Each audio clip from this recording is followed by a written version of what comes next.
रूस की जासूस व्हेल हलाक, किसने मारा? गैर मुल्की मीडिया के मुताबिक 14 फुट लंबी व्हेल जिसको हवालिद मीर का नाम दिया गया था और 5 बरस कबल नॉर्वे के पानियों में दरियाफ्त हुई थी।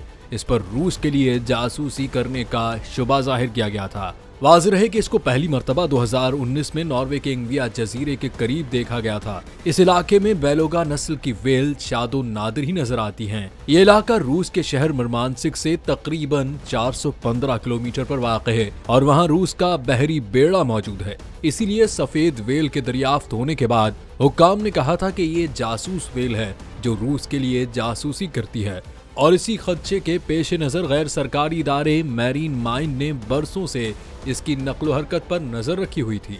नॉर्वेजियन हुक्काम का कहना था कि मुमकिन है कि हवालिद यमीर शायद भाग निकलने में कामयाब हुई हो और उसे रूसी बहरिया ने तरबियत दी हो क्योंकि वो इंसानों से मानूस लगती है।